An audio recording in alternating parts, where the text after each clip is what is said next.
right, calling to order the Planning and Zoning Committee meeting on Tuesday, November 9th at 6:32 p.m. I'm Darian Martin. Let's go ahead and move on to the solid meditation and pledge. If you guys will stand with me. All right. I pledge allegiance to the flag of the United States of America and to the republic for which it stands, one nation, under God, indivisible, with liberty and justice for all. All right. Madam Clerk, can I have the roll call? Roll call. Chair Martin. Present. Vice Chair Perella. Here. Member Erbaum. Present. Member Nickerson. Here. Member Lightfoot Ward. Also present for the record, Janice Jacoby, Village Clerk, Christia Lu, Village Manager, Camila from Placerbia, and the attorney's running late. You have a quorum. Awesome. Thank you so much, Madam Clerk. Can I have a motion to approve the agenda? So move, Madam Chair. Second. I'll second. Okay. All in favor, say aye. Aye. Any opposed? Okay. Moving on to approval of the minutes, approving the minutes from our meeting on September 14th, 2021. Do I have a motion to approve the minutes? So move, Madam Chair. A second? All in favor? Aye. Awesome. We're moving on to good and welfare.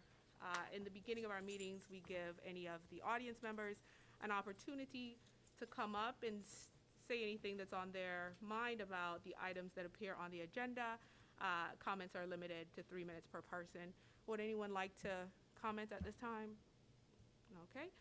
Seeing no comments, I'll go ahead and move on to our agenda item, starting with G1, management of Airbnbs in El Portel.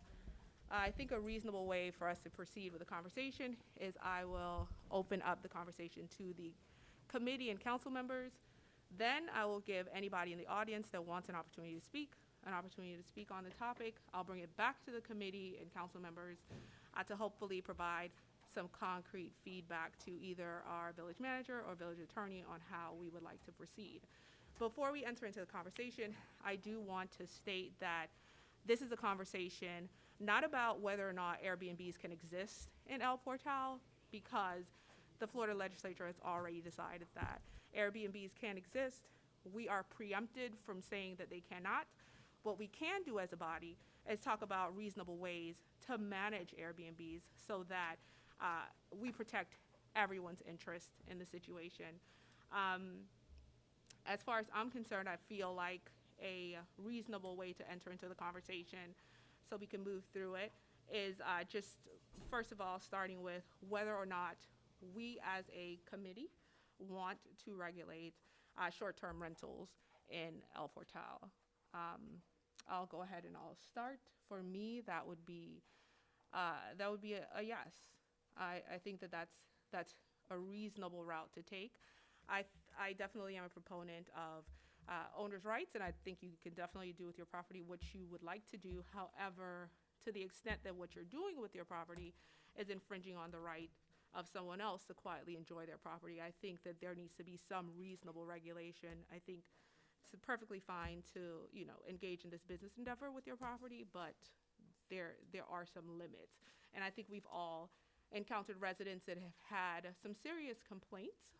And I think that at this point, we could probably come up with a few ideas that can alleviate the issue. When I look at our neighbors, Miami Shores regulates short-term rentals, North Bay Village, Miami Springs, a lot of people are doing it, and I think we have some good models to figure out how we want to do it. So those are my thoughts. I'd love to open it up to the other committee members to see what it is your thoughts are on whether or not we should be doing this. Are we all on the same page that it's a worthwhile thing to do? And if so, we can just kind of move forward to how do we do it. So. Madam Chair, if I may. For sure. Yeah, I think for sure that we should do it. I think that, while we're doing this, while we're going through the details that we want as far as what we want to bring about to enforce, I think that we should keep in mind that you do have individuals that do short-term rentals in the community throughout the village, and they do it the right way, right? So, we're having this problem because there are individuals that do the short-term rentals and it's causing problems for the neighborhood. But there are those that do it and they cause no problems for the neighborhood. So we don't want to necessarily punish the individuals that do it the right way because of the problems that we're having with the short-term rentals. So we need to find a balance between the two. Maybe something like that we might want to keep in mind that might work. Maybe something like putting fines in. We can put them on the front half, but maybe putting fines in on the back half so that if anybody does rent out to a group of people short term to where they cause issues, they cause problems, then the homeowner's fined on the back end. And that way, I think it might, kind of push homeowners to maybe look at who they're renting to in the future and really go through and make sure, really vet them and make sure they're not renting to anybody who's just going to use their home and throw a 100-person party that night or something like that. So that might be something that we want to do because, like I said, we don't want to punish the individuals that do it where they cause no problems for the community and put them in the same boat with the individuals that do cause problems for the community. Thank you, Madam Chair. Noted. Is there anyone else in the committee that would like to speak on that?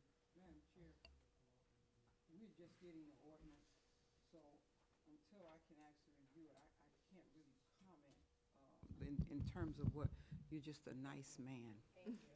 Yes. I can't just comment on what I'm thinking, what I'm feeling. My dual sense of justice says something what the mayor just said, is we don't want to punish those that are doing the right thing, but we do want to have something in place for benefit of those that won't do what needs to be done. We are a village, and we intend to stay a village. And but I don't have a clue of what's in this ordinance at this time, and I understand there's a procedural thing that will allow us to have time with it. Mayor, you might want to elaborate on that so that we don't vote it tonight necessarily. No, completely noted. And I don't think we can, but also in the form that this ordinance is in, I don't think it captures some of the thoughts, especially some of those that the mayor just articulated. I do think we need something in there that speaks to fines. And I think if you're doing it the right way, this ordinance really will be of minimal interference with the way you're operating your Airbnb. However, I do want it to be a significant deter for those who are bad actors and who would just assume that the fines that can be levied are just a part of doing business. Because the people that are operating short-term rentals in the village are making a tidy sum of money. And if we don't levy a penalty that is significant enough, I could imagine that there is someone who would say, well, it doesn't matter if I have to pay $100 for this fine because I'm renting this out at $700 a night, right? So I do think a conversation about the level at which we are going to penalize those that are bad actors is something that we can entertain tonight, and a guidance we could give both the attorney so that he can look at a reasonable way to include the penalties, which I think should be fines, in addition to if there are frequent infractions, eventual suspension of the license and ability to run the short-term rental in the village. Very good. I agree. 1 second. To everyone in the audience, I see all the hands, and I'm definitely going to call on you guys after I'm sure that there's no other committee member or council member who would like to speak on the topic. Is there a roll sheet that we have up here for them to sign, already signed? Everybody already signed this? Everybody already signed this sheet on the front? Did we have to sign in? I would like it to be signed in, because then we always have a reference to refer who said what, and we know what their names are and how they're spelled. And you'll also be stating your name on the record as well for us to know. It seems like we don't have any additional comments. Oh, Councilman Erbaum, go ahead. I was going to defer to Councilman Portel if you wanted. No need to No, go defer. ahead. You're All up. right. So I read through some of the documents that Attorney Geller had sent us, and then I read through the ordinance as delivered tonight. The one from Miami Springs seemed complete and fantastic. The one that it was presented for initial consideration for us to discuss this evening also seems fairly complete. I do want to add that one thing that subtle difference, right, is that in Miami Springs, they declared in terms of what's supposed to be listed in the property. So I enjoyed Miami Springs ordinance because it outlined so succinctly what was required to apply to be able to be eligible to have a short-term rental within the city, right? I think that we did a good job of accomplishing that with what we have in front of us as well. It also outlined very succinctly what was to be supplied to the guests of the short-term rentals so that they would be aware of what the rules of the village were, of what the everything down to when trash days are and things like this. And I also think we did a good job of transferring that to the ordinance we have in front of us to consider, to discuss tonight as well. One tiny thing that was missing though, in Miami Springs, they had that there would be a diagram of where people could park supplied to the transient guests is what is the terminology, right? So I would hope that we would also put that as a requirement, that there would be a literal drawn diagram supplied to the transient guests to identify where they'd be able to park the cars. There was also very specific language in Miami Springs to the effect that there was a prohibition of properties to be used for events, event production. I was glad to see in ours, the one that we're discussing, that there is a prohibition of amplification on audio equipment. So essentially, a speaker system for an MC, a DJ, what have you, music, things like that. So I do also want to bring it to the committee that I am not so you guys know I'm an anti-authoritarian, right? But at the same time, I do believe in regulation. In fact, I think that every single business in the world should be regulated. I come from the food service industry, and I promise you, you're all very glad that the food service industry is regulated. So having said that, it's all about a balance, right? So I was hoping that we could avoid doing something like a noise ordinance expressly. And I actually think that what we have here in front of us actually accomplishes us avoiding to have to put in expressly a noise ordinance because of the timelines provided in terms of when guests are allowed to stay until, right?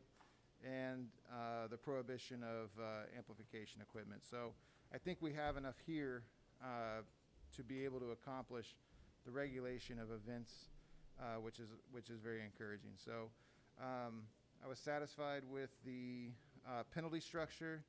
I was satisfied with the requirements of application and regulation of application. So I think we've got a really pretty complete ordinance in front of us with just a couple of minor tweaks. But I know this was modeled off of one of the other municipalities. Miami Shores. Yes, but the Miami Springs one I found to be as complete as we would want it to be. So I'm quite pleased with what we have in front of us. And I think with just a few small tweaks and paying attention to details that really will become important, like a parking diagram, we'll be in good shape. So for example, in Miami Springs, there's a very clear limit of 14 people at any given time on any one property. And then ours has to do with gross square feet, right? In terms of daytime activity of guests versus overnight. So having said that, I think we have a very complete model of ordinance to go off of here. And I'm very encouraged that we're going to get this thing across the finish line. So I'm very happy with what we have in front of us, and maybe there's just a couple minor tweaks that we would need. Okay, I know that we are referring a lot to the ordinance that was sent. We did not get a chance to send that out and advertise that, which is why we will not be voting on sending this particular ordinance to the main council meeting.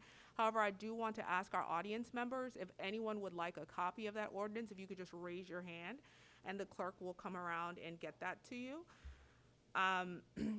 In addition to that, Councilman Erbaum, I completely agree with you to a certain extent. I'm sorry, and this is just a draft.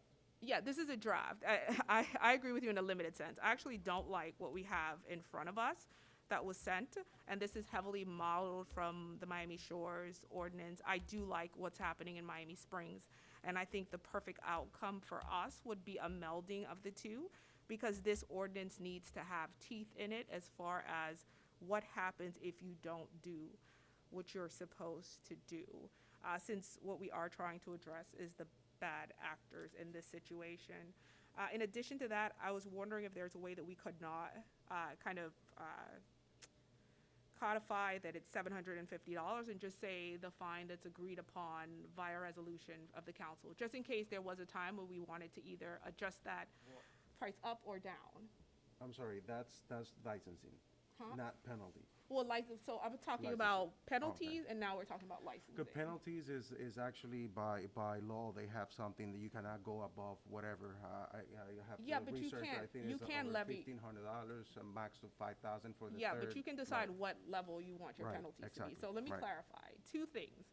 The first thing is penalties. I want us to deal with that and clearly state what the penalties will be. In addition to that, when we're talking about what the fees are to apply for this license, I think maybe a more handy way to do it would just be saying in this ordinance there is a fee, but we set that fee via resolution, which might be easier if we want to adjust it up or down in the future. Based on property values, based on what everyone else is doing, I think that might be a reasonable thing to do. I think those are the three comments I had, but Miami Springs' ordinance is definitely one that I would like to look at and try to do some modeling after. So if we don't have any additional comments on the dais, I will open it up to some of the audience members that I know have comments on the issue. Sir, with the lovely pink mask, if you could step up to the podium and state your name and address for the record, that would be great.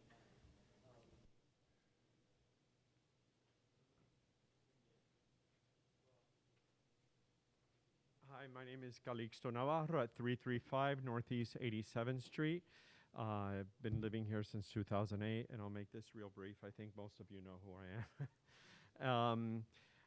I'm one of the first Airbnbs when Airbnb first started. It really saved me because right during the crisis, I had lost my job and everything in 2008. I am a firm believer, just like other people that have Airbnbs here that are responsible. And since 2008, the police has never come to my house. Never. I think one time I had an accident in the house. Somebody passed out and rescue had to come. Never has come to my house. And I am a super host since day one, since 2010. Okay? That's 11 years. Do I believe? Yes. There are homes. There are people, unscrupulous people, who are manipulating and they're milking the Airbnb system. And it is, to me, it is disgusting. It is absolutely unacceptable. Why? Because I care about my community. I care about El Portel, and I've lived here my whole life. So I take care and I take pride that I am a super host, that my house is impeccable, and that everything is in order, just like I know Pascal, that you can never tell he does Airbnb because he is on top of it, and just like I am. I only rent a room. It's not my house. I don't rent the whole thing, but I live in my house. However, what I suggest, if you want to get rid of these people, because these are not people, these are corporations, okay, is first fine for ruckus. First of all, Airbnb has a policy you cannot rent. If it is for a party, the people who rent are automatically taken off the thing, and the host that allows it is taken off, okay? They have a very strict policy against party homes, okay? The problem is that you have VBRO, that you have all these other platforms that you could do whatever you want. It's not an Airbnb thing. And of course, we go into the unscrupulous people. Do punitive damages. We're 3 blocks. El Portal's 3 blocks, for God's sakes. How many people do Airbnb? Pull their files. Okay, we know this house is us. Flag them. Code enforcement. There, every day. Violation, violation, violation. Liens, liens, liens. You want to stop that? Punitive. First event, party, $1,000 fines. And just like you said, don't put a price on it. Second, $10,000 fine. Third time, $50,000. You do it in increments of percentage. When they get a bill for $50,000, if you don't pay it, we're going to foreclose on your property. You slap a lien on there, they will sell the home. Trust me, they will find somewhere to go. And we don't need these people here. Poor TJ is being tortured by that house, the house right by there. You know, I mean, and I know. I mean, I understand, and it's very upsetting. And sometimes I tell them, I thought the music was coming from the other side of the river. No, it was, you know, so I understand. And those are things that we need to look at. Why? I mean, you're going to make me now get a fire marshal to do a fire inspection in my home and do all these things to jump all these hoops. I don't mind. I'll pay the $750 application fee. I'll pay it. I don't have a problem, and renew every year for $500. That's a given. Well, I know that the city does not have, the village does not have the resources like Miami Beach, that they have people monitoring all these pages to bust all these people and fine them 10 grand every time. We're a tiny village, but you can do it through code enforcement. You can do it notifying Airbnb so these properties get pulled off the platform, and you could do punitive and slap liens on these properties. Thank you. Fourth time, another 2,000%. That's basically what I wanted to say, because for the people that do it, honestly, like, I mean, I live in my house. I just rent a room, so it's very different. But I just think that those are creative things that we need to do. Using, I don't know, counsel that's sitting here. He could do, I don't know if that would be a form of discrimination, counsel, if you pull their addresses and you constantly bombard them with code enforcement issues. Thank I don't you. know, that's, Thank you so much. Your comment, all of your comments, I'm sure will bring up new things, and something that came from your comment is enforcement. And I think that, Madam Manager, correct me if I'm wrong, I do believe that there was some sort of service that we were looking at that might be able to regulate or monitor. Yes, you're right. Yeah, You're right, perfect. Chairperson So Martin. there are talks about how to enforce this, right? Yeah. So the registration is the first part, getting people to register and license, and then someone to monitor it. We don't have the staff in the city, but we are looking at ways to do that. So your comment is well taken, and I appreciate because it. for the people that do it, and we care about our property, and we do, I mean, Yeah, this we is very definitely don't want to. damaging. Yeah. Don't want to penalize you in any way. So thank you so much. Thank you. Gentleman in the pink shirt in the back. Yes, I know you had your hand up, and then I'll come to you. Wait till you get to the podium, and then give me your name and your address for the record. Hello. Hi, good evening. Hi. I'm Adam Simon. I live at 360 Northeast 85th. So the only thing I wanted to add, which, you know, I wanted to make sure that the council and y'all were aware of, that most of the time in these Airbnb situations, it's not the homeowner that really knows what's going on in their house. And I'll give you an example. I had a host, a company that's an actual business, approach me and offer me a flat fee for 2 years on my house.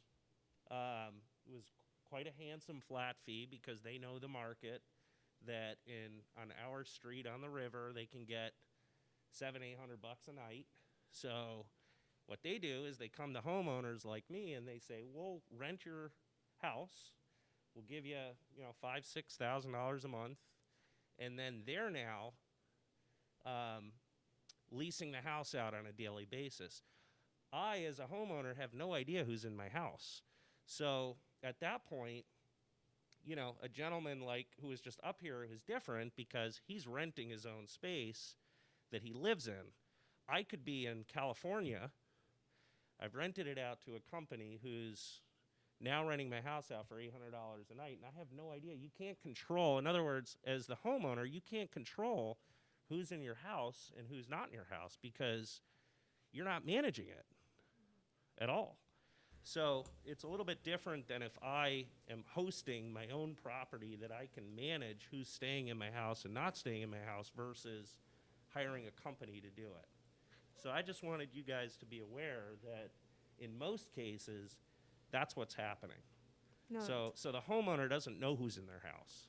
So they got to call the host, and then the host has to deal with the situation, so on and so forth. So the homeowner is oblivious. But I agree that, I'm sorry, I'm going to take this off. I agree with the gentleman that was up here that to me, this does not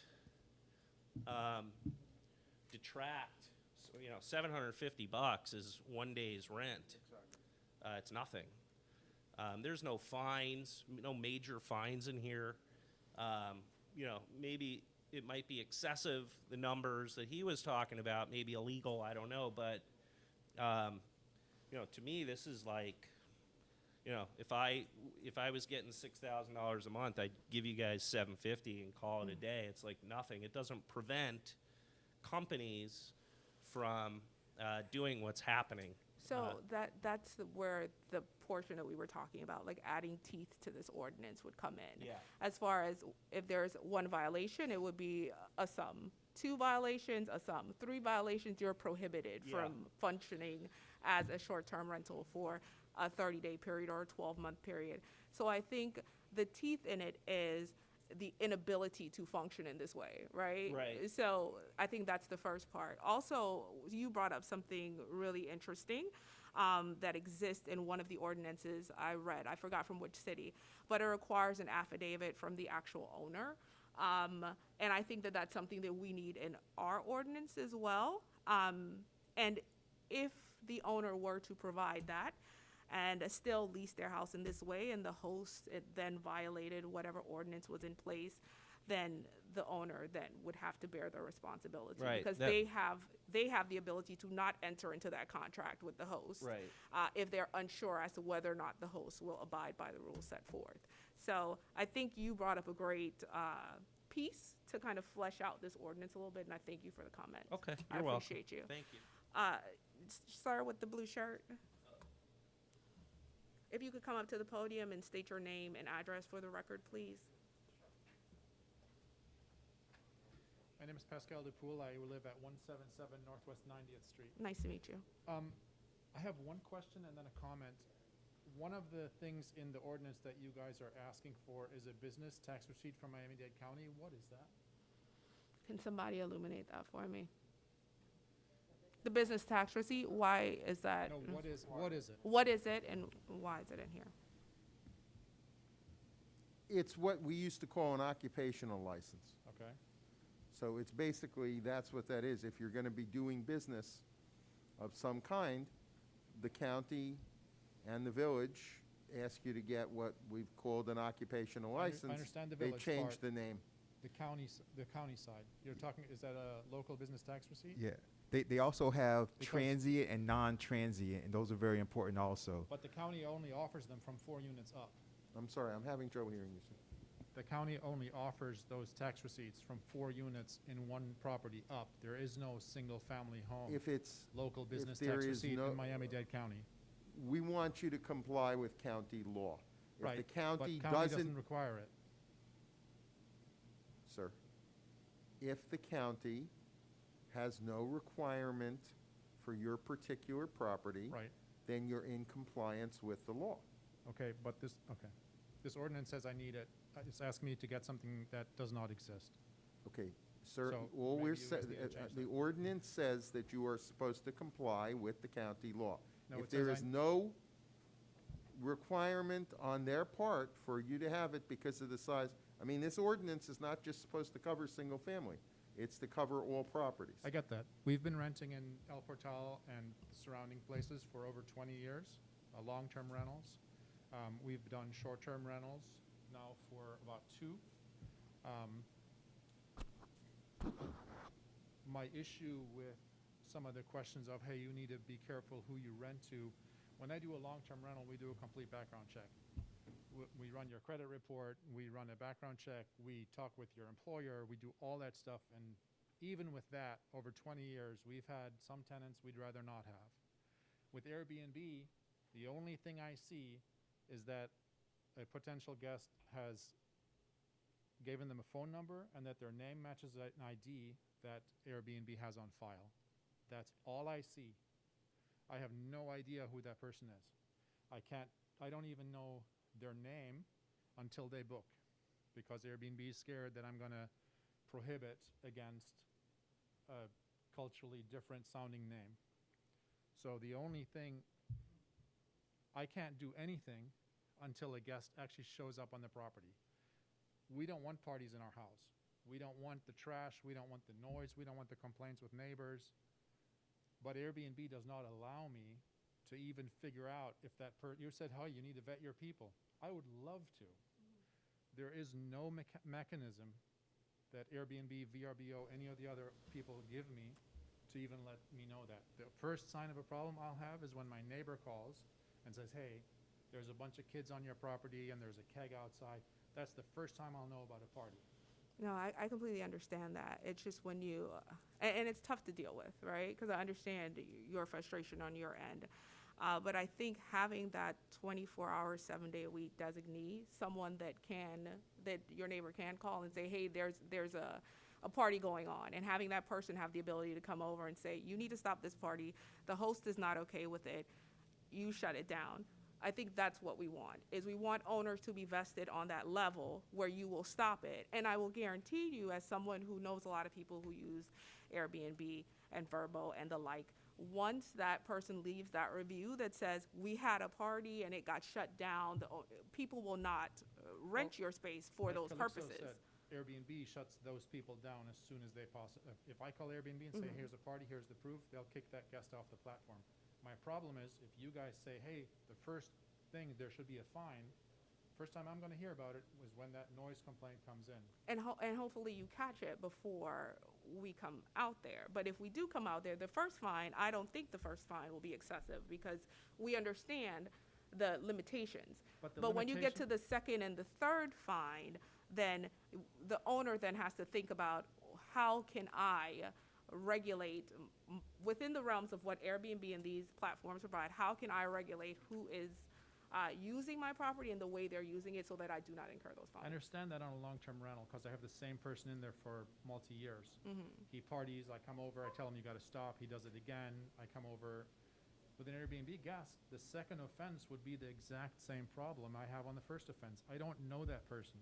It's not like the same person's coming back. For sure. Okay, So- excuse me, Madam Chair, if I may. Sure. We're not reinventing the wheel over here. These are ordinances that are all across the county. And so we're just trying to copy whatever the other municipalities have. So they all have fines. And unfortunately, the owner that's renting the property will have to deal with it. And I will That's say, pretty much what it is. I do think it functions like that. If it's not the person who rented the property, one of the people at the party, someone will leave a review on your rental and say, we had a great time until El Portel police showed up, shut down our party. People will not rent your units for a party. The people we're trying to regulate are people like someone who showed up on my block, and they had a full production going on. There was Ludacris, other rappers, everybody was filming for a Food Network TV show. They shut down the street with production trucks into the wee hours of the morning. This is not something that we can allow because it definitely infringes on the quality of life and ability to quietly enjoy the properties for the other owners on the block. I agree. I wouldn't want to have that party on my block either. For sure. But I think maybe the fines need to be commensurate with, hey, there were a couple kids that were making some noise and that got kicked out by the owner versus This. a We huge can production look party. at that and how and what we decide the fine should be. I think that's a good point to My illuminate. My issue is that I cannot vet the person that's coming in And I through hear that. Airbnb. And I hear that. Your intentions are good, but you're saying, hey, how do I realistically do I don't this have thing? the tools and I won't get them from Airbnb. And we completely get that, and we will take that under consideration when we think about the pricing conversation, which will happen at the main council meeting. Then also take a look at the business tax. If that language can change that I'm complying to Miami-Dade County rules, For sure. no problem. I just can't go get something that doesn't exist. For sure, and I think that's what the attorney is saying, that if it Understood. doesn't, if it's impossible for you to do it, we don't expect you to Not do what it. it says. Yeah, I completely get you. We will look at that language, but I do understand what the attorney is saying, that if it doesn't exist, we wouldn't require No it. problem. It's just Okay. not what this ordinance says. I'm just pointing out that the No, no, ordinance no. says this. I definitely understand what you're saying, and we will look at that element as well. Thank you so much for your comment. Is there anyone else with a comment in the audience? Sir? If you could come up to the podium and state your name and Madam Chair, address for while the he's record. coming, do we know what paragraph this gentleman was talking about? Yes, yes, yes. You I did. marked it already? Yeah, it says, yeah. I have all the notes from the comments we discussed. Okay. Every ordinance has that. Good evening, how are you? 225 Northeast 86th Street. Mm-hmm. First of all, let me start with congratulating you, Ms. Martin. Oh, thank, It's taken 5.5 years for the committee to develop this ordinance. well, thank you. It's been 5.5 years I've been complaining about the neighbor behind my house. That property, and it's, the owner rented it to an individual. Individual subleased to Airbnb or someone that it is not traceable on Airbnb. Now, that's one of the wrong ways of renting. I don't mind how Calixto is doing it because he's living there, he's managing his property. But if properties that are rented to private individuals who sub-rent, it's something that you need to look into. The other item on this ordinance, and by the way, I didn't get this on the email. I just quickly We scanned didn't, this. yeah, we didn't send it out, so we're not voting on it tonight. When it goes to the council meeting, we'll definitely send out the draft ordinance, which will not be this. So this is just a working document we're But looking at. I would have appreciated to have a little bit more time to read through this. I understand. Item 1 through 12, even though you're gonna be collecting some revenue, which is much needed for the village, is how are you going to monitor and maintain those standards in item 1 through 12? May I chime in? Sure. Yes, hi. As you mentioned, it's been a long time since I got to the council, almost 2 years ago, a year and a half ago. I've been waiting, I've been working on this. Yeah, you've been in code enforcement. Yes. You've been in planning and zoning and nothing And, was done. well, nothing could have been done because we were waiting for legislature to see what it was coming up in November, this past November. So we were told to wait because we didn't know what the law was gonna be. And we didn't have nothing in place for Airbnbs before they actually, put the laws in place before 2011 about regulating short-term rentals. So one idea, and I spoke to this company, by the way, I've been the one sending out all these ordinances from all the municipalities to everybody. So I've been working on it for a long time. We have one way to do it, and if it's gonna pay for itself, I think it might be worth it, which is a company that actually tracks all the platforms and everybody that rents through any platform, short-term rentals. They have a fee, it's about $4,000 a year, not bad. Because it's like $300. Well, it could actually come out from the licensing and all of that. So it'll be better to be like, sending code enforcement, and we have to send our code enforcement, of course, but they will do everything, all the logistics and everything, and actually finding out who has or who's illegally renting short-term rentals. So So- that's one way, and, Yeah. there's possibilities there. Enforcement, definitely. So we have all taken an interest in short-term rentals, and we have all worked together and put our flair and spin and questions and concerns into this matter and come up with what we believe is going to be a really excellent solution for the city. So it's definitely a team effort. as the councilman was stating and the village manager stated earlier, there are talks for there to be an outside entity. We know how important enforcement is, right? You can pass an ordinance all you want to, but if there's nobody looking at these folks, they're going to continue to do what they've been doing. The village manager has been really creative and I think has come up with a solution that might be really good as far as enforcement, and whatever cost is associated with that, I think when it bears out, the cost will be nominal and insignificant compared to the revenues it's able to generate, and also the peace of life it is able to confer upon our residents. So we're definitely keeping an eye on enforcement as well. In every comment we've received today, I've written down, we will incorporate into that ordinance. I know you guys did not get a chance to really review this document, but this is not the final form. And when we do have a final form or a suggested ordinance, it will be to you well before the council meeting, and you'll have an opportunity to review it and come back in that setting, I hope as well, and give us your feedback to make that an even more perfect document. So we appreciate the comments. When is the next planning and zoning meeting? Oh, so When- it wouldn't be when planning will and we zoning. have a better draft so that we would have a chance of reviewing it? So you wouldn't even have to wait until the next planning and zoning meeting. My instructions, or my desire would be by the next council meeting, we would be able December. to have, December? December's When council is it? meeting. December's council meeting. December, what date is it? Does anybody have the December's date? council meeting. December It's the 14th. 14th. And Madam Clerk, you usually get those agendas out maybe 2 or 3 days prior to, correct? So sometime around then, I'm hoping, and I am really going to push to have that to you so you guys can look at it, and we can have not only the residents, but people that are operating Airbnbs come and let us know any issues that you see with the document, because I'm hoping that it's a fair ordinance, and if you want to just operate an Airbnb or VRBO or short-term rental anyway, you will be able to do that. It's your property. What you can't do is infringe on the quiet enjoyment of anyone else in the village as well. So I would tentatively say early December or mid-December, look out for that document, go through it, and encourage everyone you know that cares about the issue to come and speak to us about what they think about it. Well, definitely. I mean, I did notify Adam as we were walking our dogs. Perfect. You know, because I didn't see this in the. I know, and I apologize for Now, that, because it should have been there. Another item that you've mentioned is code enforcement. Code enforcement, Ms. Pitbull, or Michelle, however she is called, only Michelle. works daytime, 9 to 5.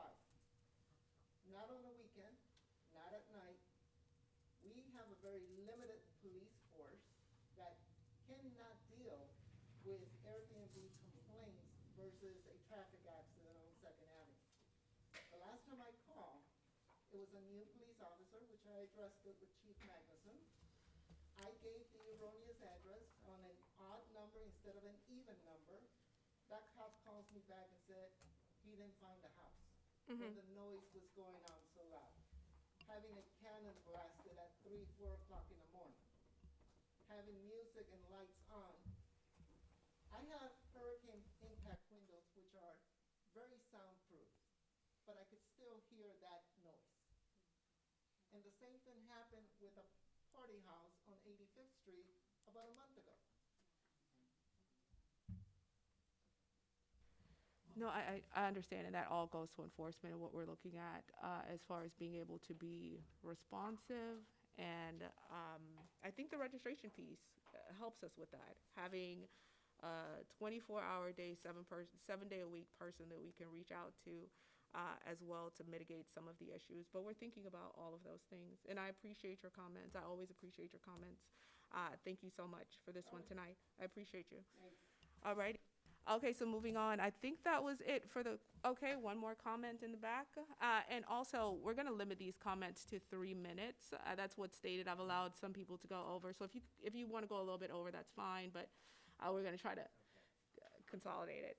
Charles Winters, 377 Northeast 85th Street, and I'll be very, very quick. I appreciate you, and I like your hat. All right, so we're creating this document right now because we're trying to satisfy neighborhood complaints. Is that correct? Is there another reason other than the complaints that have been coming in?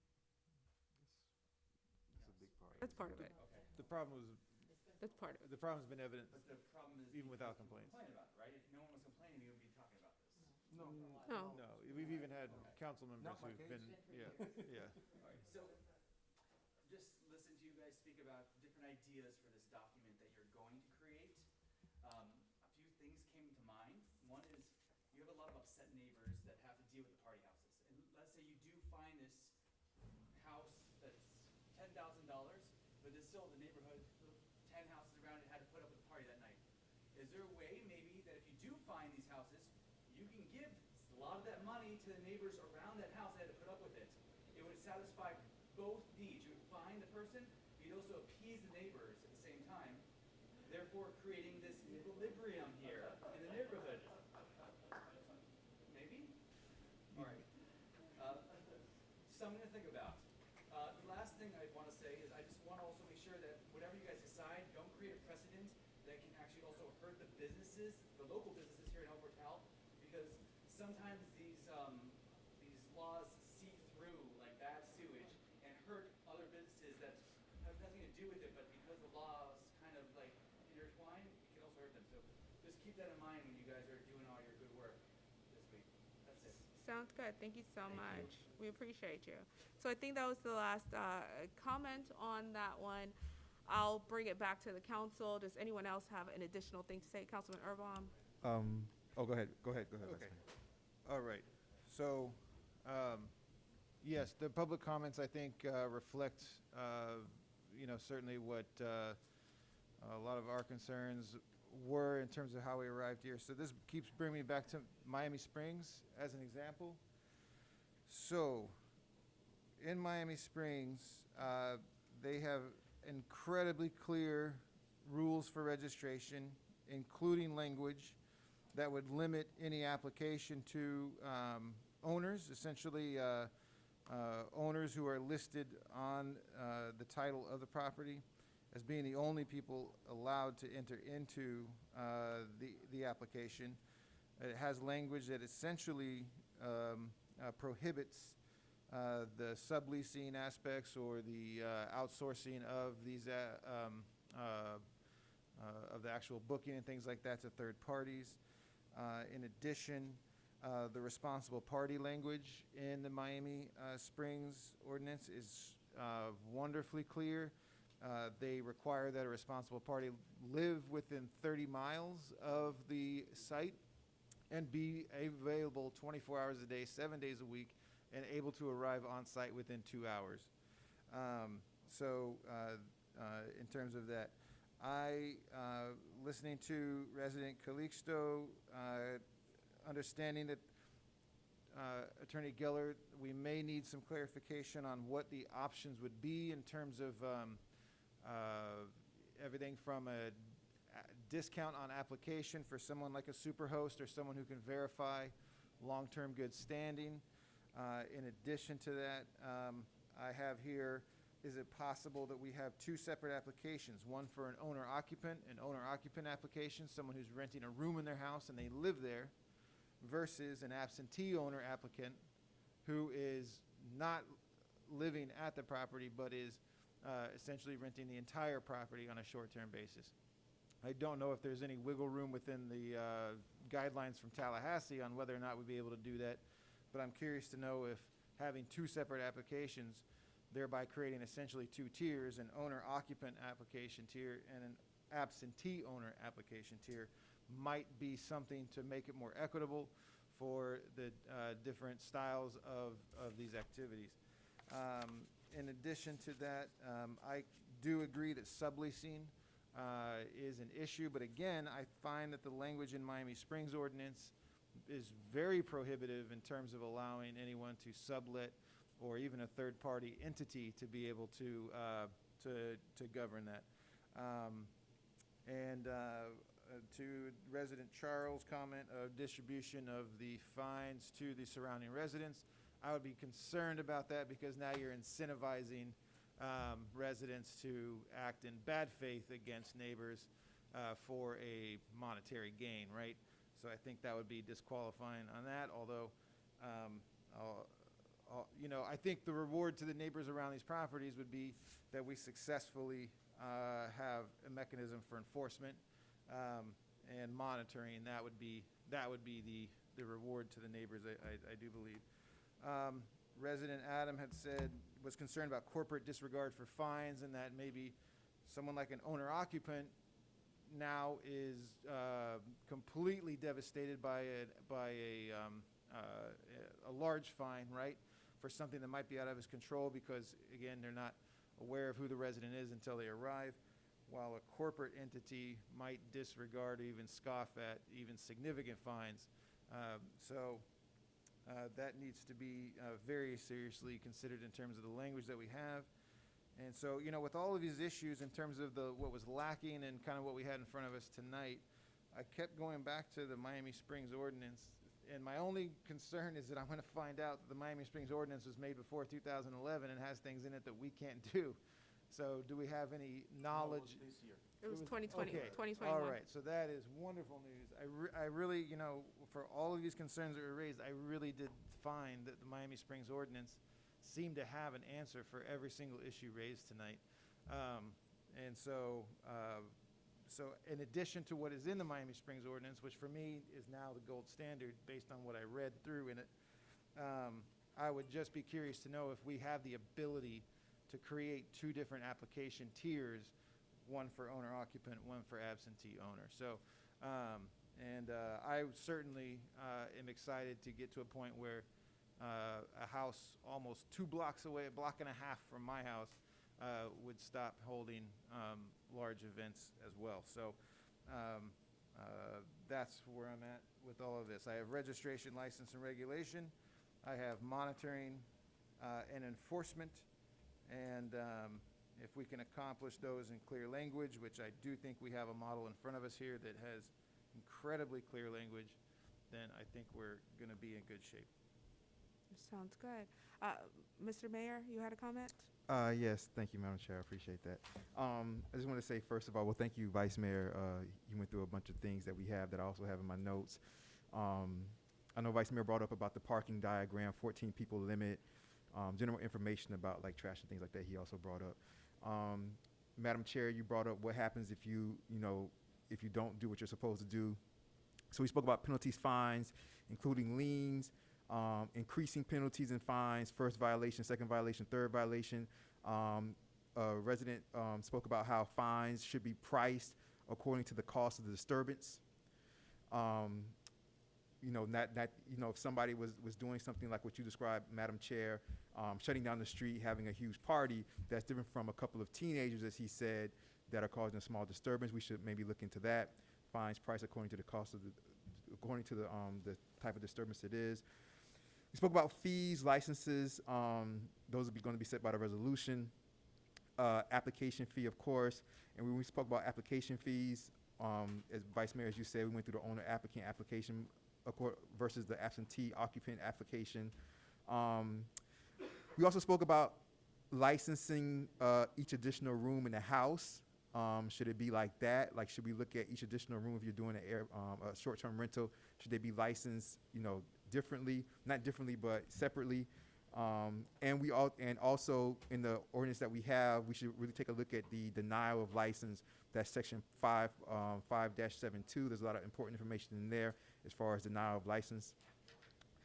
Councilperson Portel spoke about, what he brought to the council about companies that can be hired to monitor the short-term rental homes.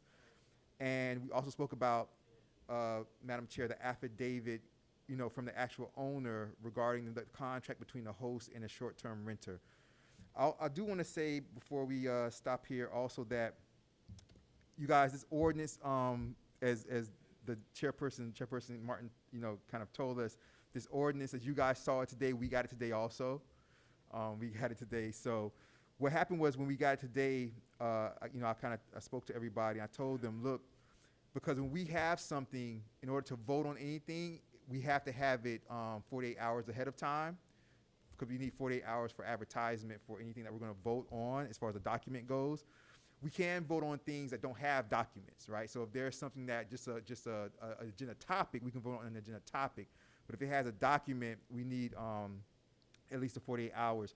So what I told everybody before the meeting started, I said, so let's just do this meeting as a workshop we have this document that was sent to us, but so we can take this, but then from everything that we just spoke about and like the notes that he read off, the notes I just read off, we can adjust it the way we want to adjust it.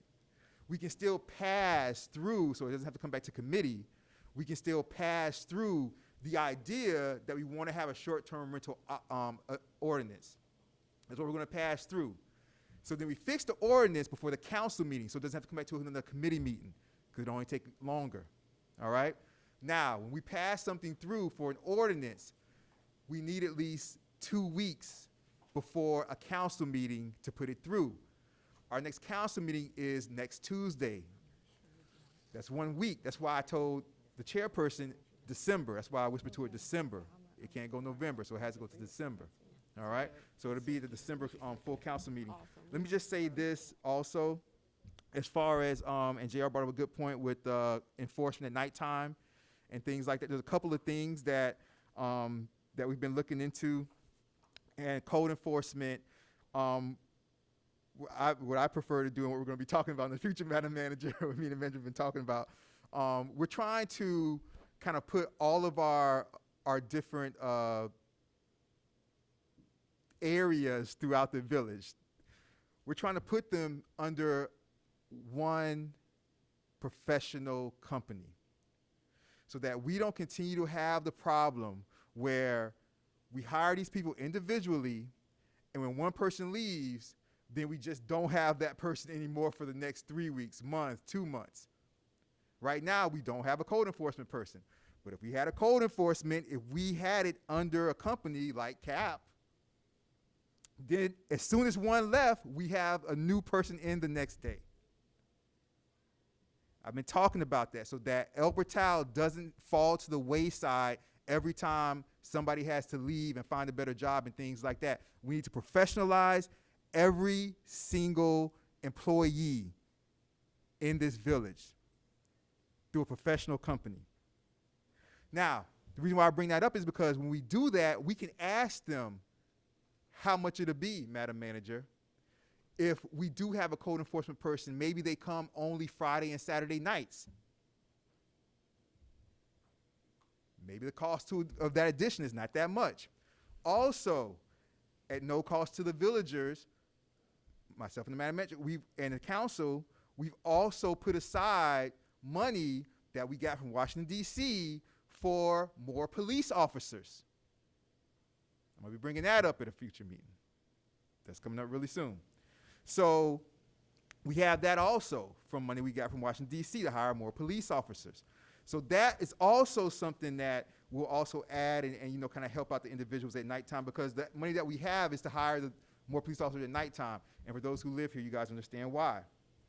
Let me just say really quickly also, Madam Chair, I'm almost done, that as far as in the ordinance when you spoke about the business license and how it doesn't apply to you. So when we create these ordinances, and Attorney Geller will be able to tell you this, when we create these ordinances and we think into the future as what may change in the future, what could change in the future. The county might change in the future.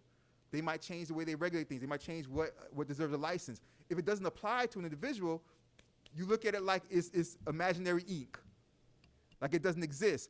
But if the county ever changes everything, things are already there and they're already in place. All right, things are already there and already in place. And we do that so every time, because the county changes things, they can change things whenever they want to, right? The state can change things whenever they want to. Instead of having to run back and play catch up, we try to do things and try to think ahead to anything that could possibly be, and therefore we put that in. If it doesn't apply right now, it just doesn't apply right now. But if they ever change and it does, then it changes and it does, and we're already caught up. All right? So that's part of the reason why we do the way we do that. That being said, Madam Chair, I have all the notes. I have one. Vice Mayor additional Urban comment. has the notes also. Yes. I know you do. I have one additional comment. Yes. So I know everyone's taking copious notes, and I think everybody in the audience should be encouraged by that. I would love it if maybe all of us, because I have notes about my impressions as well, Instead of sharing those here, I would love to be able to email them to Attorney Geller. I think we should all email them to Attorney Geller. And then I think the instructions are, we love Miami Springs, we like Miami Shores. If we can have a melding of the two that incorporates everyone's impressions, that would be great. And do you think a realistic timeline to have it to us would be December 1st, so that we can possibly have 7 days with it to look at the document, give you some additional comments, so when we get to the council meeting, hopefully it is just almost ready to go, and once the residents are able to comment on it, we can just push play. December 1st? Yeah, that's fine, Madam Chair. Let me point out that when we get to it at the December council meeting, which I guess is the 14th, that is first reading. So, you know, any other tweaks that need to be made to it, unless they're major, can certainly be done after first reading or on first reading prior to the second reading that comes at the following meeting. Now, if it's a major thing, it may have to be a new first reading, but if it's just, you know, minor adjustment of some of the language, the terms, even the numbers, in my opinion, that doesn't need a new first reading, so we have, you know, that second bite at the apple. That sounds amazing. Hopefully that first reading, minor tweaks from there. If everyone on the council, our council members, could email that to Attorney Geller possibly before next week, so we're not bombarding you at a late stage with new edits, that would be great. Let me add, if I might, Madam Sure. Chair, that if there's any member of council who would prefer to have a conversation instead of email it, that's fine too. Perfect. So any way that you would like to, through pigeon, through email, through anything, contact Attorney Smoke Geller. signals. Exact, all of the above. Contact him before Monday, so it's still fresh in our brains, and we can really communicate effectively on what we want. Hopefully, we'll have a draft by December 1st. Go through that draft as well with a fine-tooth comb and provide your comments. And hopefully, by December 14th, we're off and running. Let me point out, Oh, go ahead. based on the clerk's comment, you can all call me, you can email me, whatever. Don't copy each other, Yes, no. Yes. okay? Because that's a sunshine issue. Yeah. You can send it to the clerk, you can send it to the manager as well as me, just don't send it to each other. And I do have one other thing, Madam Chair, if I may. If this is, I don't want to interrupt your flow, but. No. My flow can never be interrupted. Okay. Go ahead. So I do just want to point out section 5-75 proposed about violations. So if you want the kind of fines that Miami Springs talks about, and I by the way, I want to thank particularly Councilperson Perella for sending over that link to Miami Springs, because that's a good one. And Councilperson Perella, who's been on this, is the one who found that and sent it over to me. So I appreciate that, Councilperson. Thank you very much. They talk about a $5,000 fine in there. One of the triggers that led to increased regulation by the legislature was that Miami Beach had adopted $10,000 a night fines. And to tell you that that caused an uproar among my colleagues in the legislature would be to understate it. Because if you're from, you know, Two Egg or Weewahitchka, that's just, you know, your property might not be worth $10,000. You know, they have a lot of those counties where most of the properties don't pay property taxes because they're below the property tax homestead exemption thresholds that we've kept raising. So that number shocked them. Now the Miami Beach counter argument was they're renting these things out for, you know, Yeah, 10,000 a six night. figures, Yeah. and, you know, $10,000, okay, no problem, cost of doing business. But that's not necessarily the case, you know, if you're not on the Intracoastal Waterway or something. So we do have 5-75, and you know, it provides for a fine of up to $500 per day. It's not $500 per incident. I mean, if you keep, you may think, oh, $500 is not much. But if you keep violating it, I mean, if you violated that every day of the month, you're talking about a very, very hefty fine that could accrue. And in addition, a second-degree misdemeanor, I mean, certainly it's not a felony, but a second-degree misdemeanor No. carries jail time. No, I definitely get that. And I think we should, along with Attorney Geller, talk about what fines we envision being reasonable. For me, the thing that I'm particularly interested in is an addition in there that says that repeat violation will result in the revocation of that license and the inability to function as a suspension. suspension to function as a short-term rental. I do believe that this is a business. People are looking at their bottom line, and I think when you say things that might impact their bottom line, they're more apt to listen. So at least for me, the linchpin is a clause that would allow us to revoke or suspend that license. I do need to add one other caveat here. Look, the legislation by the state is unfortunate. The idea that if you've had this regulation going on before 2011, you can do what you want, but otherwise you can't, it's not really necessarily logical. The League of Cities, and that's why I circulated that League of Cities memo as well. The League of Cities has been fighting this literally for years. I understand there's a lot of affection for the Miami Springs ordinance, and I agree, it's very well written. Not that I think the one from Miami Shores is a bad one. There are others. Plus Irby has sent me some ones from upstate, but there's... I reviewed them. So the thing is... I'm sorry? The issue is a lot of these are brand new, like Miami Springs. People do need to understand that that's so new, it probably has not been tested in court yet. Now, maybe nobody will complain about it, and everybody likes it. And people who get some of these $5,000 fines will just say, oh, okay. But not necessarily the case that that will work.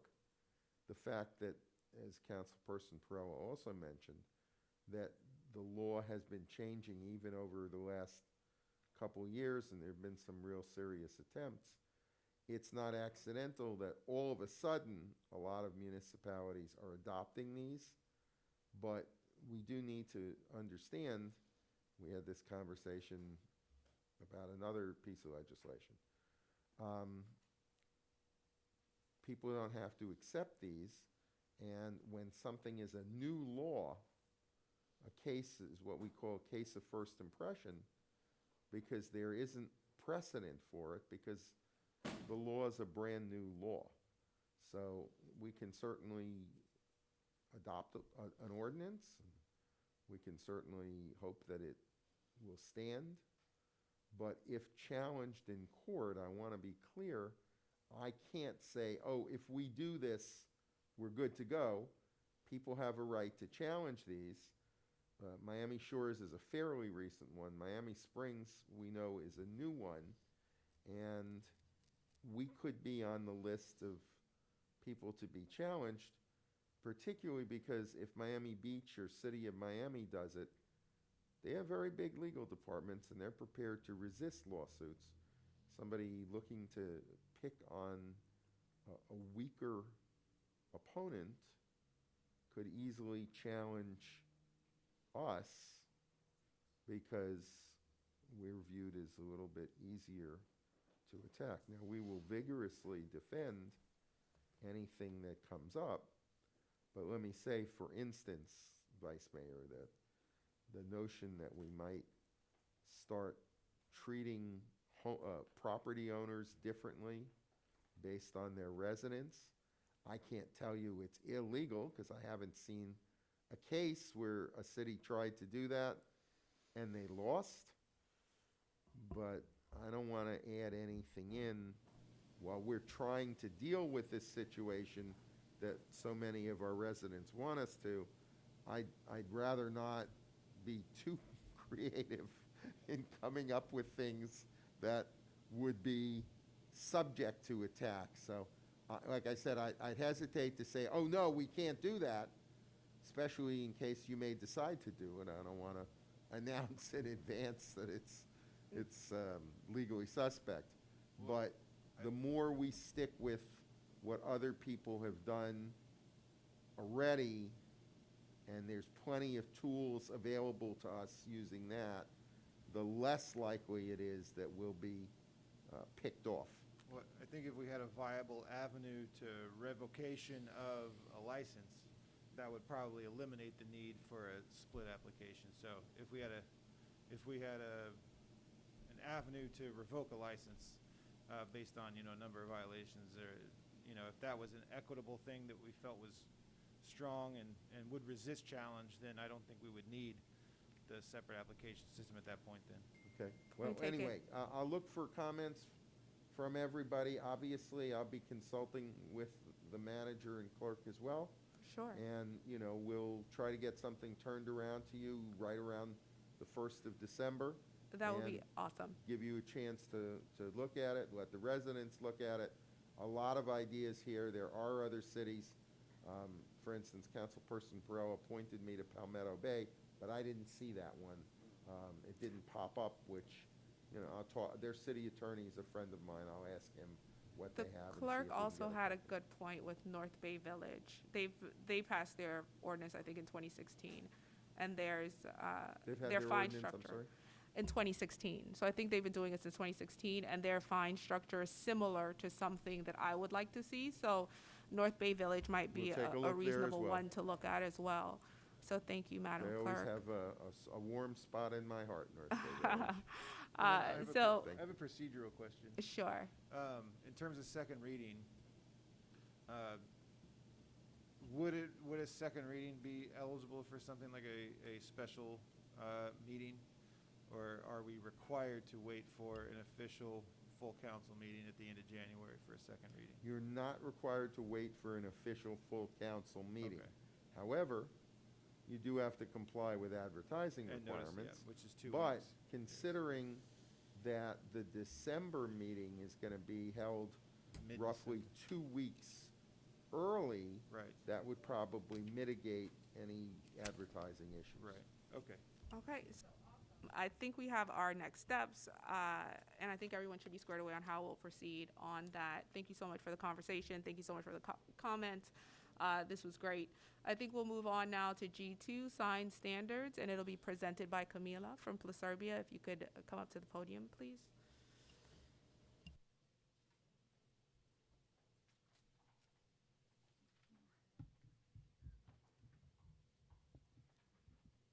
Thank you, Madam Chair. Good evening. This item is, can you hear me well? Now we can. Brought forward as a consideration of a text amendment to Chapter 24, Appendix B, Form-Based Code, by incorporating a new article, Article 10, sign standards, and thus removing Chapter 19, signs and advertising, and the section in Chapter 24, Section 24, 21, signs of the Village of El Portal Code of Ordinances. A little background on this item. Currently, well, the form-based code was adopted in 2017. However, the sign regulations were not updated. And recently, there have been applications and some concerns from business owners that perhaps the sign standards could be addressed so that they can better the signage can help their businesses grow, but at the same time being conscious of the character of the village and avoiding any visual pollution in 2nd Avenue and Zone 5 across the train tracks. And so currently all of the sign regulations reside within Chapter 19, which refer, in that chapter, they it's the duplication of the real estate sign regulations, which can then also be found in section 2421. And so with this proposal, which is not quite an ordinance, it's a draft of the proposed sign standards. It incorporates elements of these existing chapters, and while also proposing new regulations for different signs. If you can see in attachment 1, there's a table specific to signs, so that now you can distinguish between the various signs, among the various signs.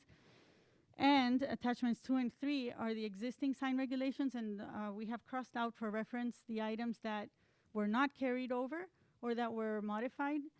And within the proposed Article 10 sign standards, what you see underlined are new regulations, whether they be new signs that weren't considered before, or changes in the sizes and or fees, or the way or the procedure in which these signs can be obtained, or the permit for the signs. What is not underlined has been carried over from the existing code. So with that, the way we proceed, we would like to request Attorney Geller's counsel to see if we can move forward with an ordinance for the council meeting, or if we would like to receive comments now or in between now and the meeting to make any changes. As we said, these are draft recommendations. Thank you. Madam Chair, if I may. So when we're a committee, you guys, in order not to hold things up, what we could do is we can move the signage in the business district to the full council meeting, and then between now and the full council meeting, we can contact Proserbia to get the details, because eventually Attorney Geller is going to have to do the same thing and put together an ordinance or a resolution, because we already have ordinance if we're going to change the code, but we don't have to keep it in committee. I think that's a reasonable Necessarily. way to If we, proceed. like, put it this way, like, the decision is, if we know, even right now, if we don't know the details that we really want with signage in the business district, we can say, we know we want to do something about signage in the business district and move it out of committee. And then we can contact Proserbia in between, and Attorney Geller, and then go with the details to put together the ordinance for December meeting or January, whenever we want to do it. I think that's a reasonable way to proceed. Do I have a motion to that end? I don't. I'll make a Mr. motion to move the sign standards, the business district, to a future full council meeting, Madam Chair. Okay. Madam Councilwoman Lightfoot, Ward? You don't have a second, because I'm going to say this is an unreadiness. I didn't understand any of that. It's like you're saying, no, let's don't discuss it, let's wait till the village council meeting. I don't want to do that. No, I think it's between now and the village council meeting, you would have to contact Proserbia, and they would be able to walk you through a more meaty exploration of the documents that we have. And then we would discuss it with that knowledge acquired in between now and then at the council meeting. Okay. Do you second? As a mediator, I hear you, but I still don't understand why we have a committee meeting here. I have some concerns, and you're saying push it over to Proserbia now and let them answer and have everything? If you have your concerns now and you want, No, I don't want to, because that was a long meeting, and it much necessary. I needed to hear the last information, and I commend everybody for their comments. But now if we get into this, you gave us a package. We received it in time. And it's pretty complex. I mean, we're talking about 15 pages. And I don't understand what it is. I'm ready to not do what I thought I was going to be able to do tonight, get some answers, and go with the majority of how people feel, because this was very long, and this is a committee meeting, okay? And we still got 2 other committees to go. So, okay, I yield. But I'm not happy to yield, because I came prepared to ask the questions and get the answers for this, so that we would not prolong the meeting. That's what these committees are for. No, So we don't prolong the meeting, the council meeting, on these items. Noted. That's all. Definitely So I noted. yield, Madam So we have, Madam Chair. we have a motion on the floor. Do we have a second? I will second. You'll second that? Okay, Madam Clerk, could you? Madam Do we Madam just call Chair, the roll? before we vote on. Okay. So, well, first of all, we can have a motion, we can have a second, and we can still have discussion. That's one thing. So we can still have that. The only thing that I was saying is that because this meeting was going long, because the first item took a long time, I was saying if we are all sure that we know we want to do something about signage in the business district, we can motion this through, and then we can address it in detail between now and the council meeting with Preservia and the attorney and the manager, and then we can come up with the ordinance before the council meeting, if that's how we want to do it. If we want to discuss the details right now, we can do that right now. I was just giving us an option because the first agenda item went over a long time. I was giving us an option that is out there that we could move this forward if we are sure that we want to do something about signage in the business district, which we don't have that language right now about signage in the business district. That's all I was saying. But we can discuss it right now. We can discuss it for the next hour if you guys want to. No, and I will say, my explanation probably belied the fact we definitely are prepared. It is an interest of time that I would prefer to do it this way. However, if there is anyone who has trepidations about that, we can do it the alternative way. Madam which is- Chair, move the motion. Okay, so Madam Clerk, will you call the roll?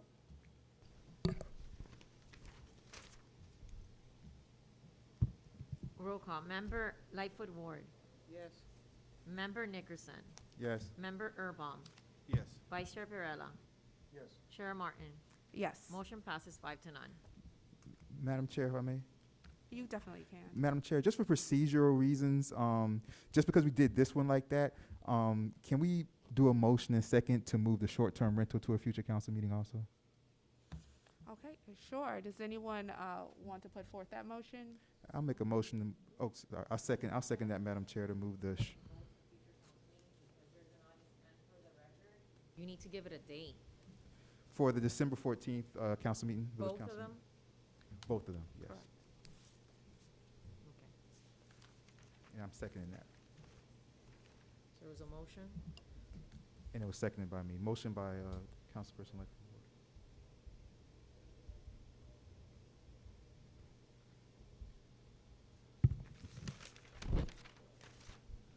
Roll call. Lightfoot Ward. Yes. Member Nickerson. Yes. Member Erbaum. Yes. Vice Chair Perella. Yes. Chair Martin, sorry. Yes. Okay, motion passes 5 to none. Awesome. We will move on to the last good and welfare of the evening. If anyone in the audience has something that they would like to say at this time, now would be the time. Young lady with the black jacket. If you could come up and state your name and address for the record, please. Good evening. My name is Marie Therese Jackson, and I am the owner at 205 Northeast 86th Street. And the issue I'd like to raise today is I'm trying to figure out the best process to get this issue addressed. I'm in the process of selling my home. I did the required reoccupancy inspection, which was something new to me. I've sold homes before. This was something new to me for El Portal. I was under the impression that this reoccupancy inspection, the purpose of it was to make sure that my home is a single-family residence, that it has one kitchen, one living area, only holds one family, which it does, so I felt like I met those requirements. But in the end, I was met with a conditional approval with several items that were noted that apparently were unpermitted items on my property. The issue I have is I bought the property in that condition. I also was given access to the previous reoccupancy inspection from when I purchased the property, and it was given a pass with no issues, no notation of anything. So I'm just trying to see if I can bring that to this forum. I'll be honest with you, I've never even come to a city hall meeting, so I'm not even sure what the process and the procedure is supposed to be. But I've been trying to talk to the building inspector, the previous one, the current one, and I'm just not getting anywhere. And I'm just trying to figure out a recourse for addressing my issue. I understand how that could be frustrating. I think Madam Manager should have Would you be able to illuminate the situation? Yes, I've actually already sent you I an can't email and understand a told you word this you're is a matter of health and safety. You have electrical outlets, an unsheltered washer and dryer, an addition of a bathroom. I mean, these are material changes to your property that have not been reported. So that needs to be remedied. Right. And that's not, The you know, issue, that has to be remedied. the issue is, why is it that this was not found by the previous building inspector when I was purchasing my property? Why is it that it's being documented now? Why was the previous owner subjected to a different set of rules versus what I'm now being subjected to? And again, I have ample evidence that I bought the property in this condition. My inspection report, the structural, mechanical, electrical report that I got from when I bought my property documents that. The pictures of the property documents that. Why is it that the previous building inspector did not cite the previous owner? Why is it being cited now? That's the issue I have. What year did you purchase the property? I purchased this property in 2017. 17. I cannot speak for why that happened previously, but just during my tenure here as the village manager and working with the building inspectors, the building officials I have worked with, you know, when it's a safety of occupancy building issue, we wouldn't allow that. So I don't know why that was allowed in the past, but it doesn't mean we have to continue that. Right. We really do want to make these properties safe and appropriate for the new coming owners. So it is, I think Mr. Martinez gave you some information about how to address it. The removal of the hazardous electrical installations. Those are things that we have to do. We cannot just say, well, this happened in the past, so we have to just And I'm continue not that. questioning the safety, the health, the detrimental, excuse me, I'm not questioning the purpose of the inspection and the results of it. There should be just some sort of remedy for me as a homeowner, especially due to the fact that it affected the sale of my home. I'm actually at this meeting while I'm supposed to be talking to my lawyer and negotiating with the buyer how to address this issue. So now I might be in litigation with the buyer because they're claiming that I did not disclose to them something that was unpermitted. I cannot disclose something I don't know.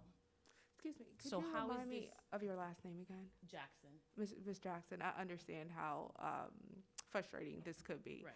And there was. however, as far as the correct forum to Right. kind of get some answers, Okay. I think you and I and the manager can kind of step aside and Okay. figure out the correct forum to get a meaningful answer for you. Right. But at the moment, this probably isn't going to give you the resolution that you want. Okay. So I'm going to go ahead and say your 3 minutes is up and Okay. adjourn the meeting. Sure. And then I'll meet with you afterwards Okay. with the manager, and we can kind of figure out exactly what's happening before we start the next meeting. Madam Chair, before you do that, Okay. my heart is with hers. Of course, of course. After I bought my property, my insurance company did the same thing to me, what you're experiencing now trying to sell you. Okay. My electrical, what's that thing called, Urbon, that's right there under your thing? My masthead had to be moved. My outlets were all outdated. My electrical box was totally one where it was supposed to be. Who the building official was 20 years ago, 17 years ago, I've been in my house almost 30 years now. Right. They didn't, I can't speak to the dead. I can only speak to the living. I am just delighted. I thought for a long time that I was the only one subjected to this new regime that's asking me to fix something that I bought like that. I didn't appreciate it at all. My washer and dryer connection was wrong. My not having redone the line from the water line, from the city line or the county line up to my house was not in compliance. Everything you're talking about, I didn't learn until I got in my house, was staying in my house, and an inspector from the insurance company, which I can't tell you how much my insurance went up, decided that I was not in compliance, and that amount never went down. So I'm fully with you. I don't know that we have one. I just know I had to fix everything. Otherwise, they're gonna start doing this, call the mortgage. Right. I'm paying the mortgage. Why are you calling them? Because the house is not safe. Right. So I'm with you, but I had to fix it. Right. And I know my 3 minutes are up, and I'll be honest with you, if I'd gotten that response at the beginning of this process, my feelings would have been different. I did not get any validation, any acknowledgement, anything about the issues, the discrepancy I was presenting, and that's what frustrated me the most. So, but Thank you so much. But hang back so that I can chat with you. Thank you, Councilman Madam Chair. Erbaum. Just, I don't know if this will help or not, but I think part of, if I could speak to what, her curiosity about what the difference is between 2017 when you bought it and now is. So, Hurricane Irma happened in late 2017. Well, just before that, there was already more or less a kind of upheaval in a lot of key positions here in the village. And so from around, Irma's kind of a marker in terms of a shift in priority and focus among the priorities of the manager as well as the council. And so as you saw kind of in the discussion about signs, for example, we are in the process of essentially updating and getting on track, creating uniform standards throughout the village. And so that would be part of the reason why you have such a different standard from 2017 to present. We certainly hope that we are bringing our standards up, as well as creating an environment where things are applied uniformly throughout the village. So just in terms of, personnel strictly, that is part of the equation and why things are operating differently now than they were in 2017. So in addition to that, part of the code that we're working with really hasn't been meaningfully examined since 1984. And so that, again, we had a whole fence town hall, so fences have been addressed. Now we're addressing signs, and Pluserbia has certainly been invaluable to us in terms of the urban planning company has been invaluable to us in that effort to create uniform and equitable standards that can be applied throughout the village. So outside of the responses that you've gotten being inadequate or disappointing, at least in terms of strictly personnel and why that might be different from just a few years ago to now, there are certainly pointed reasons why that would be the case. So. Alrighty, so now we're gonna move, close public comment and move along to adjournment.